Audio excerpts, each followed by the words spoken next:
नमस्कार साथियों, मेरा नाम है अंकित पहाड़ी व्लॉग्स और अभी हूँ मैं एशिया के एकमात्र कार्तिक स्वामी के मंदिर में, जो कि पड़ता है रुद्रप्रयाग जनपद के कनकचौरी से 3 किलोमीटर की ऊंचाई पे क्रोच पर्वत पे। और यहाँ पे कार्तिक भगवान कैसे आए उसकी कहानी आपको बताते हैं कि एक बार क्या हुआ कि कार्तिक भगवान के सामने और गणेश जी के सामने शिव जी ने एक शर्त रखी थी कि आप जो सबसे पहले ब्रह्मांड जो होता है, धरती होती है, 7 चक्कर लगाएगा तो वही क्या है कि श्रेष्ठ माना जाएगा, विजय माना जाएगा।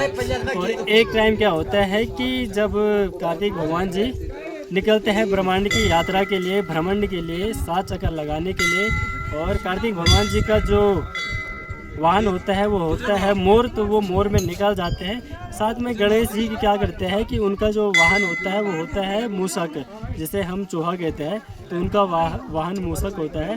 तो उसके थ्रू तो वो पूरे ब्रह्मांड के 7 चक्कर लगाना काफ़ी मुश्किल था। तो गणेश भगवान जी करते हैं कि मेरे लिए, मेरी नज़रों में मेरे माता पिता ही मेरे ब्रह्मांड है, भगवान है। तो वो अपने ही पिता और माता के क्या है कि 7 चक्कर लगाते हैं और कहते हैं अपने पिता के सामने कि पिताश्री, मैंने 7 चक्कर लगा दिए हैं, तो आप मेरे लिए ब्रह्मांड भी हो, पिता भी हो, भगवान भी हो।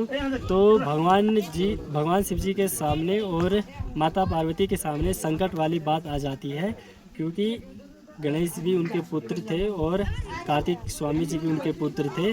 तो वो गणेश को विजयी घोषित कर लेते हैं।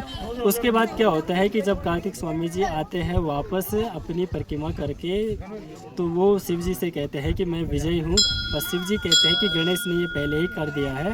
तो कार्तिक भगवान जी उनसे नाराज़ होके यहाँ आ जाते हैं क्रोच पर्वत पे, और यहाँ पे अपना मांस और हड्डियाँ छोड़ के यहाँ पे समाप्त हो जाते हैं। तब से ही यहाँ पे कार्तिक भगवान जी की पूजा की जाती है। इस पे एक बहुत ही अच्छा मार्मिक सॉन्ग है, गढ़वाली सॉन्ग की, जो मीना राणा और शायद नरेंद्र सिंह नेगी जी का है कि सुना हे स्वामी मेरे भोलेनाथ सुना, मेरू कार्तिक की बोड़ी की नहीं आई।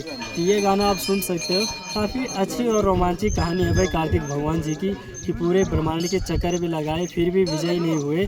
तो उसके बाद आके यहाँ बसे हैं और यहाँ पे अपने प्राण त्यागे हैं। ये कहानी है कार्तिक भगवान जी की। बाकी अगर आपको अच्छी लगी तो शेयर करना। धन्यवाद।